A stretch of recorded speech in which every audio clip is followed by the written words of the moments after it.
İmtahana 2 gün qalmış. Sən də bunları etsən, nəticəndə müsbət təşkillər olacaq.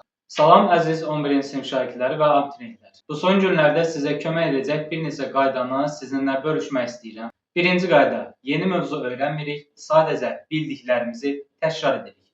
Müəllim, bəs biz necə təkrar edəcəyik? Dövlət İmtahan Mərkəzinin tərtib etdiyi test toplusu var.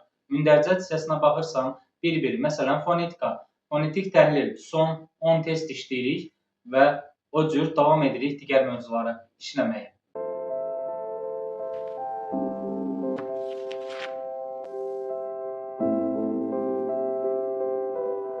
İkinci qaydamız: təkrar etdik müəyyən qədər və təkrar edən zaman hansı mövzularda daha çox çətinliyimiz var, o mövzulara aid bir qədər araşdırma aparırıq. Üçüncü qayda: özümüz üçün sınaq təşkil edirik. Bu necə olur? İnternetdə, sosial şəbəkələrdə yetərincə sınaq var. Bir sınağı götürürsən və özünə vaxt qurursan, 45 dəqiqə ərzində çalışdığımız qədər 30 sualı həll etməyə çalışırıq. İmtahandan öncə gecə gec yatmırıq. Çünki yuxu diqqəti daha çox artırır. Ona görə çalışdığımız qədər saat 11-də yatıb, səhər saat 7, 7-nin yarı radələrində oyansaq bizim üçün daha faydalı olar. Beşinci qayda isə təbii ki, imtahandan 3 gün, 4 gün öncə ərzində biz sosial şəbəkələrdən istifadəni minimuma endiririk, telefondan istifadəni minimuma endiririk. Daha çox açıq təbiətdə gəzinti bizim üçün faydalı olur. Və imtahan vaxtı gəldi çatdı, biz kitabçanı açırıq və suallara baxan zaman ilk öncə bütün suallara göz gəzdirəndən sonra asan sualları həll etməyə çalışırıq və asan suallardan başlayırıq. 7-ci qaydamız: bir sualın üzərində çox vaxt itirmirik. Bəzən olur ki, şagirdlər otururlar, sual çətin olur.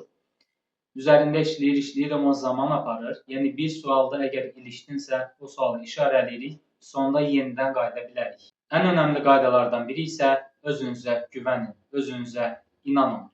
Çünki panika, stres, imtahan həyəcanını daha da artırır. 9-cu qaydamız nədən ibarət olacaq? İmtahana lazım olan əşyaları öncədən yerbəyer etməkdir. Yəni, şəxsiyyət vəsiqəsidir, buraxılış vərəqəsidir. Bunları mütləq götürürük və 2-3 ədəd qələm götürürük. Ruçka deyirsiniz, qələm götürürük. Deyircəkli olsun. Yəni, yazıb pozan karandaş götürməyin. Çünki yoxlama zamanı çətinlik yarada bilər.